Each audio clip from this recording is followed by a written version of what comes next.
Alright, so in this video we're checking out the EMAX CINEHAWK Mini. This has the same name as the 3.5-inch CINEHAWK that was released, I think, about a year ago. Also with the DJI 03 Air unit, but this one's 2.5-inch. It's got some similarities to a lot of Cinewhoops out there, and also quite a few important differences, and I'll get into that in this video a little bit later. But a couple things that should be noted. I'm not going to have all the product specs on this one because I am filming this ahead of time, because they're going to probably give me the specs a day or two before the release, and then I just don't have time to make a video that quickly. Also, there may not be a link down in the video description yet, because I have a scheduled videos and I have to release this video in a certain slot, and it may or may not, it may be either before or after the release. So there might be a link down there, it might not be. It really depends on when I pop this video out. That's kind of how things go with my channel. So for those of you that watch my channel, you kind of already know this. But if I miss any specs here, there ought to be a link down in the video description at some point. If you don't see it yet, there will be some at some point soon. So if there's anything in terms of spec-wise that I'm not talking about, it should be down in that link. So this is a very, I think, good design for getting stable, jello-free, clean video from your DJI 03 camera. And for Cinewhoops, I think that's the primary goal.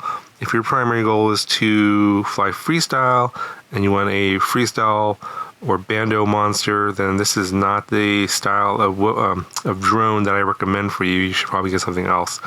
If you're looking to fly kind of slow and you want to get really good video, the best possible video in this kind of size, then this is probably the ideal setup for a Cinewhoop of this size. And the main reason I say that is because of the way that they've designed the camera dampening. So this platform here on top has these 4 rubber dampeners. There's like light blue color dampeners there, and you can't see that because it's underneath there.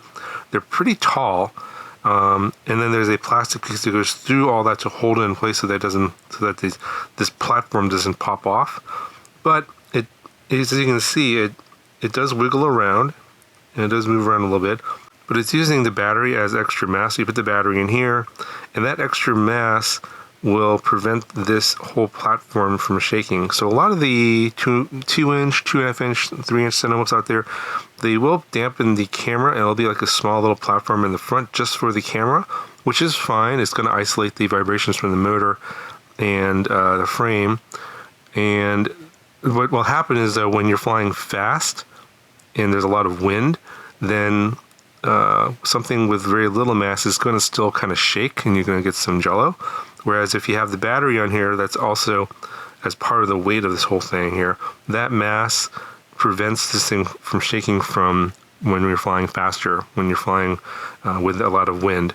So I like this design. I think this design is going to get copied by probably, I suspect the first company that's going to copy this is GetRC, because they have a lot of designs that don't have very good dampening, and so they're pretty sure the next Cinelog or Cinebot 25 that's going to come out is probably going to have this design, because this is very effective. The mass of the battery is very effective at preventing jello getting to the camera, whereas if you just have a smaller platform, when you fly fast, you can still get a little bit of jello, so something to keep in mind.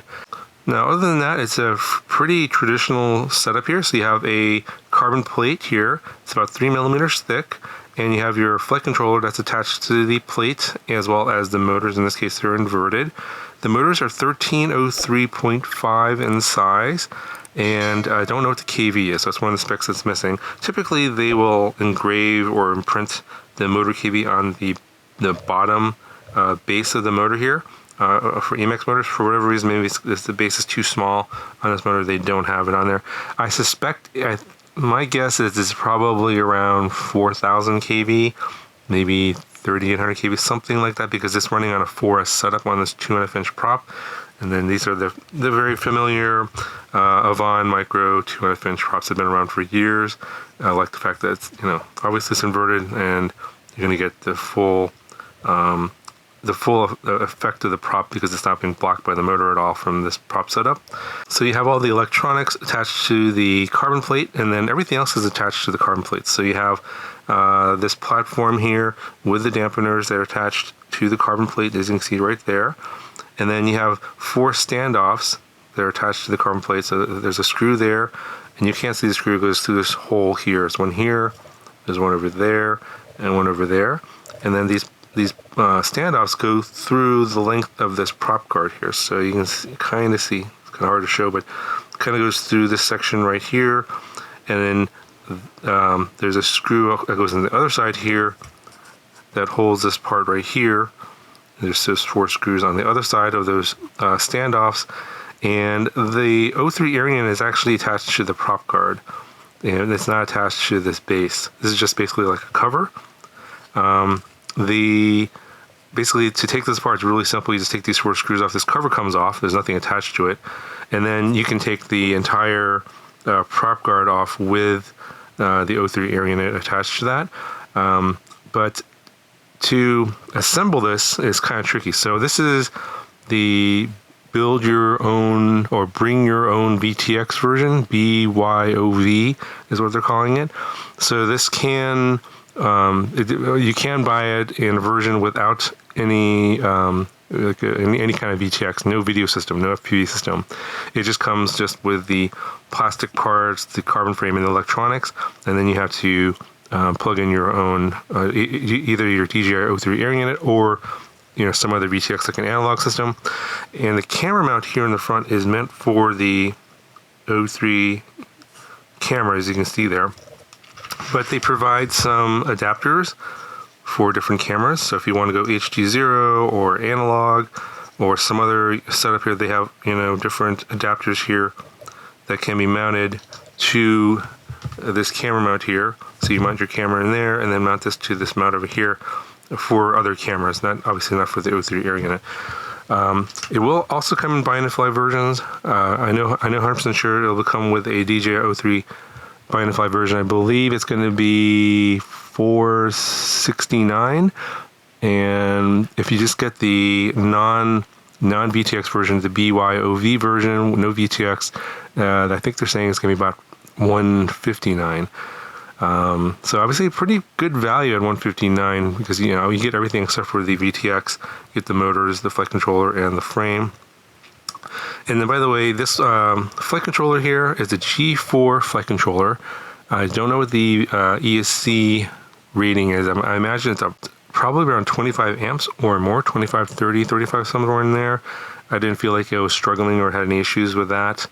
The G4 MCU does have like 4 or 5 UARTs. The flight controller does come with a built-in serial Express LRS receiver, and you can see the antenna is right there. And obviously the UFL connector attaches directly to the flight controller board. And it's not SPI, it's serial. So for those of you guys that are like, oh, it's got to be serial, don't worry, it is serial.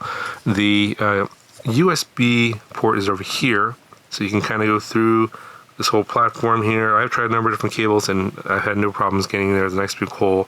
It's USB-C. The Express LRS antenna is held in place kind of by friction. It does move around a little bit. So you can see here, it does move around a little bit. It's held in place between the prop guard and the carbon plate. And I have crashed this a few times. It does kind of move around like the angle changes, but it has not come out. So if you're worried about that, I probably wouldn't be too concerned. The bottom here does get kind of scuffed up from landing on like concrete and stuff like that. So maybe some foam here might be better just to protect this. Also, if you have foam on here, if you land hard, the foam does absorb some of that kinetic energy so that this plastic piece doesn't break. But I have a feeling this plastic is going to be pretty durable.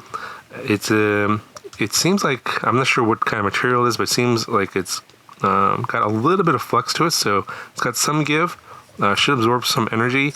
The prop guards here do seem to be a pretty good balance of durability and weight, because you don't want the prop guards to be too heavy. I know there's some people out there, bando flyers are like, I need my prop guards to be at least 10 times heavier than the quad. I don't know why people think that way, but this one is a good balance of, durability and weight. So there's obviously, quite a bit of plastic that's missing here. It looks thick, but it isn't. There's some little walls there, and it's kind of hollowed out, but it does have some give. So you can see it's got some some flex to it.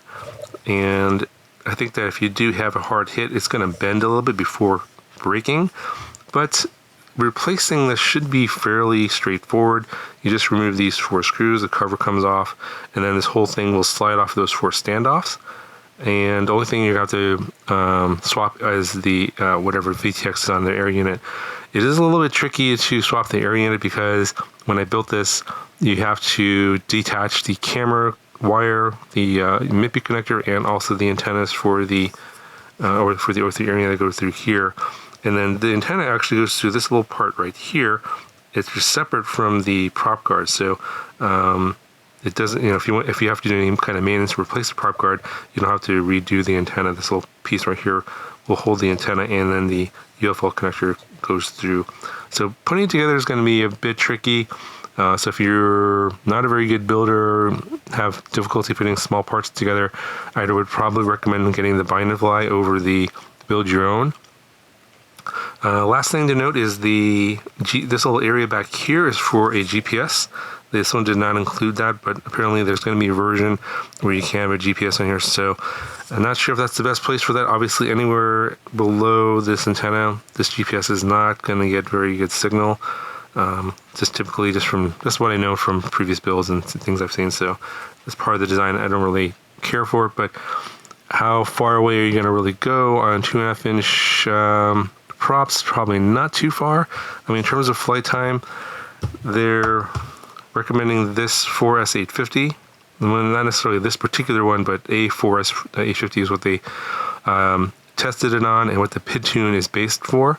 And I think it flew best on this one. So I'll put both complete flights down in the video description. You can examine it for yourself. They will be without any stabilization. I'll also include links to stabilized flights if you're curious about how the gyroflow stabilization looks as well as the DVR footage from the goggles. The DVR footage from the goggles can look a little bit different from the footage that comes from the air unit, even though it's recorded in 4K, so you can examine both for yourselves. Again, all those links will be down in the video description. This is the battery that they use. They claim up to 7 minutes of flight time. I flew mine to about 3.63 volts at the end, and I don't really want to kill my battery, so I landed at 6 minutes on the 850, and also same thing on the 654S at about 3.63 volts. I landed, and it was a little over 5 minutes on this battery. So you can probably stretch it out if you're willing, if you're okay with getting your batteries to go, say, to 3.5 volts or 3.4 volts. This is under load, of course. And then, while I ended the flight at 3.63 volts under load, after I landed and the battery came back to rest, the end voltage was like 3.75 volts, which is fine, which is pretty close to storage voltage. So, if you're okay with going a little bit lower and then just immediately charging it up to storage voltage right after, that's probably going to be okay for the battery. So if you really need to stretch it out to 7 minutes, I would say it's probably going to be okay as long as the quality of your batteries are good enough. All right, so this is what it weighs. No battery, and of course, sub 250 is all the rage right now. It looks like it's about 144.2 grams. And then with the 4S650, we're pushing 214, a little over 214 grams. And then with the 4S850, we're 231 grams. So you could probably go to 1,000 milliamp hour battery and get away with it. So that's like 20 grams. It really depends on the battery you use. Some have different varying amounts of weight. And like I said, it flew the best on the 850, which is not surprising because it's what the PID tune's for. I wish they would have included a second profile for a lighter battery. You can fly a little bit faster. You can't really do too much acrobatics because of the weight of the prop guards. That's how it is with Cinewhoops. But if you want to have a little bit more agility, you can go a little bit lighter. But on this day that you can see it's pretty windy, it is getting pushed around by the wind a bit more than with the little bit extra weight of the 850. So that's why, if it's windy, you probably want a little bit more weight, and the 850 is probably going to be ideal. You'll probably notice that on the 650 that the PID tune is not really optimized for. You see a bit more shakes, especially when it gets kind of buffeted by the wind.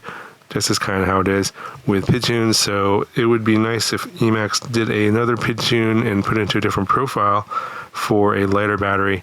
They could probably do that, but I'm not sure if they will. You're probably going to have to contact them if you want something like that to be done.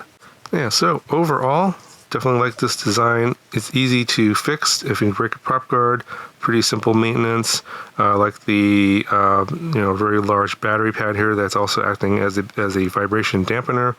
Very nice. I have a feeling that this design is going to get replicated by other companies, just because I think this is the right way to go. I'm kind of surprised that this hasn't come out sooner, because this is actually, I think, the right way to do vibration dampening for the O3 camera. And it's only been a couple of years since the O3 came out, but finally we see a design that can take care of that. Okay, so links will be down in the video description as I mentioned earlier in the video. That'll do it for this video. Talk to you guys in the next one.